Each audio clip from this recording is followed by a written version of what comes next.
You heard briefly that Dick was a corporal in the Army. He did it right after graduating from Syracuse. But did you know he got out 2 months early with an honorable discharge because I was being born in June. Conceived in Germany. There's pictures of my mom 9.5 months pregnant on the boat. I couldn't fly, but he got out, some compassionate things so he could be there when I was born. That's the last time he ever waited for me.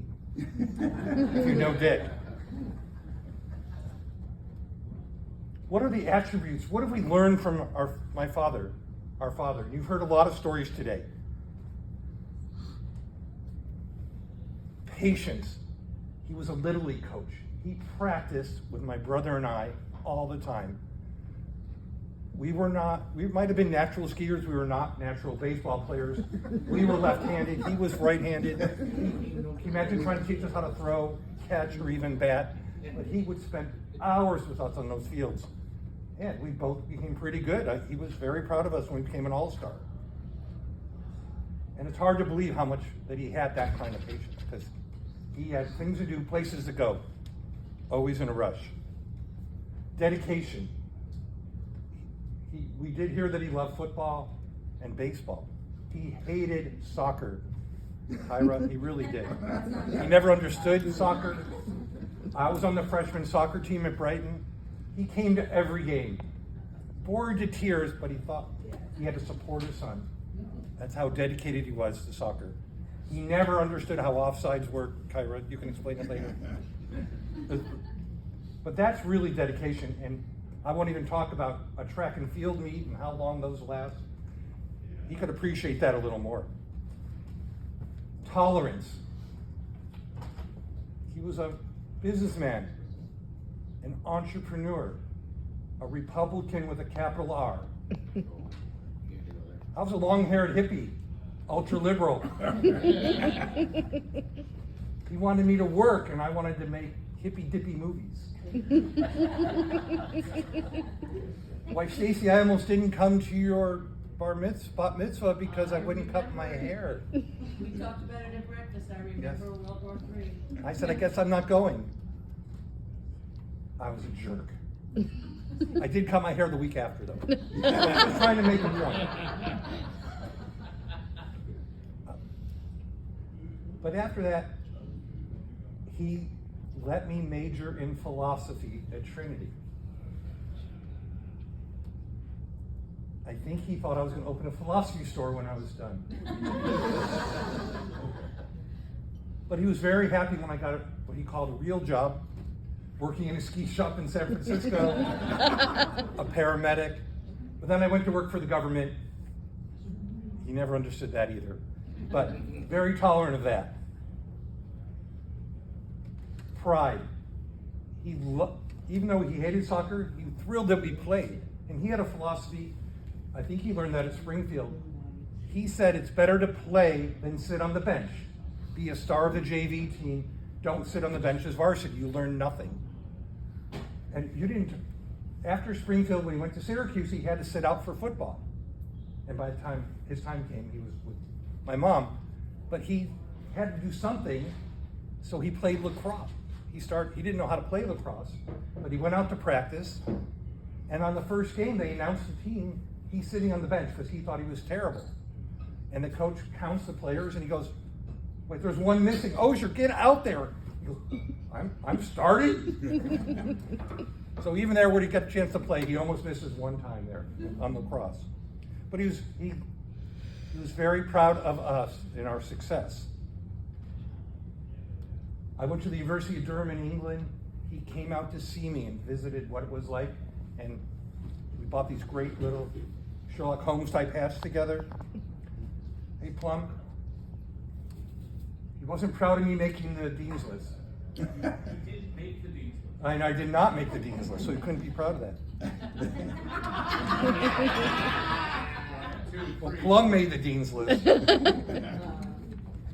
Well, and then as a paramedic in San Francisco, I would we had friends in the media business. If I was on a good call, they'd send me the clips, I'd send them the videos. Love that stuff.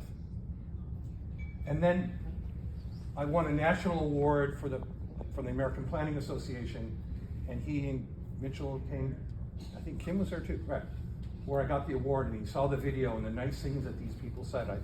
I think I saw a tear in his eye at that time. Now, he was a little bit set in his ways. Kim, I thought you were going to say this, Kim. Being late is a planned event. There was a time, and he didn't wait. In Aspen, we call it the 5-minute rule. If you were going to go skiing and you wanted to ride, right? The Jeep left at 8:30. That didn't mean that you were getting your boots on. No, that meant you were in the car, ready to go at 8:25. Otherwise, walk to the bus, take the bus, switch buses to go down to Snowmass. You never wanted to be late. No. But if you were late, he'd say, hey, 10:30, bottom of the burn. He'd wait 5 minutes for you to be there before he took off. It was really 4.5 minutes, because at 5 minutes, he was already on his next turn. But most importantly, lunch on the mountain at 1 o'clock. And if you were there at 1 o'clock, he bought your lunch. And if you were not there, it was like $30 for lunch up there on the mountain. Never miss that meal. But life was too short to wait. He'd scheduled 3 other times to meet you. If you were there, great. And if you weren't, oh well, that's the way it was. But he would always, if you were that late, there'd be a seat at the table. He wasn't mad at you, he just didn't wait. But yet he was super generous. Before Eva had really learned to ski, Vic Braden ski camp at Snowmass or Buttermilk, I think, both places. And he made sure that she learned how to ski properly. And a family that skis together stays together. A family members do not teach other how to ski. That's the key, guys.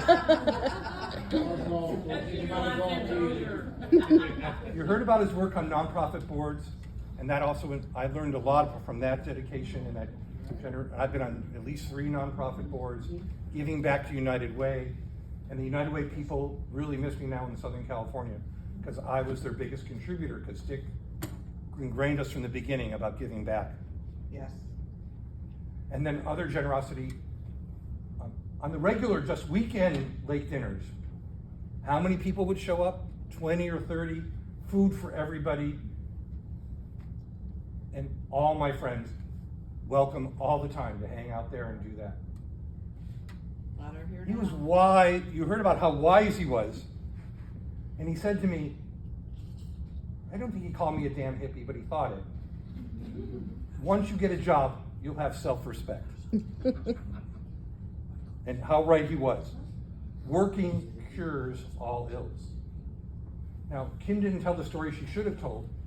She was back in Rochester after leaving New York. She didn't have a job.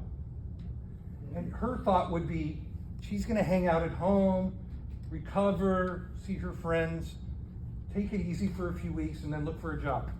She comes down to breakfast, hands her a cup of coffee, and those days there were the want ads. He circled 5 want ads for her to call for jobs, and she qualified for. You don't remember this story? No, but I got a better one. Okay, later. No, I graduated from college. My parents bought a 1-bedroom condo. What more do you need? I have no room in the bed. Right, Toby Brooks? You're not going to sit around and feel sorry for yourself. You're going to call, right? Apply for a job. There's no sitting around moping, Kim. You heard about the great advice he gave Mitchell his whole career on the business side. He understood the importance of buying a home and investing in the real estate, but he never got confused about investment and real estate. He sold the lake house out from under us. He sold the Longbow Key condo. Because once he was done, he was done. He moved on to his next endeavor. Oh well. Perfect. And Daphne, every summer, I go on the boat, she drives us by the lake house, we take a picture, and then talk about what it was like. And you heard about Dick's love for the family. Grey Rocks, Killington, Vale, Aspen, Bristol, Swain, even Hunt Hollow, Good. right? Skiing was everything. Yeah. In the late 70s, I was in San Francisco, and I got a call from Dick. He was up in Seattle, and he says, "I'm on my way back to New York. I'm going to come see you." Figure that one out. So I picked him up at the San Francisco airport for lunch, and he goes, "That was like a 2.5 hour flight. I thought this was like the West Coast. I thought it was like nearby." I took him to lunch. The first time he ever had alfalfa sprouts on a sandwich. But it was okay, but he did it. He took 5 hours out of his way to come just for us to have lunch in San Francisco. And that was and I really needed that at the time. And it really made a difference. And he must have learned it from Grandpa Sam. He was relentlessly positive. And the book that he gave me, The Power of Positive Thinking, Norman Vincent Peale, was required reading. And I wish if I take that to heart every day, my life is better. But that positive thinking, he always saw the bright side. He always found a way to make it work.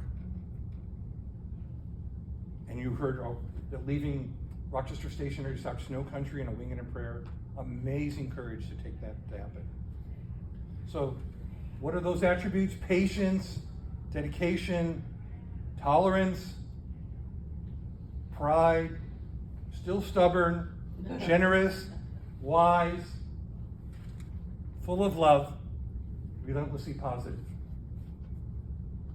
So I'm closing my part with a quote from a Canadian pilot, John McGee.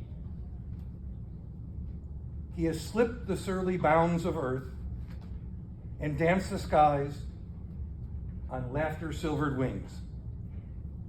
He has put out his hand and touched the face of God."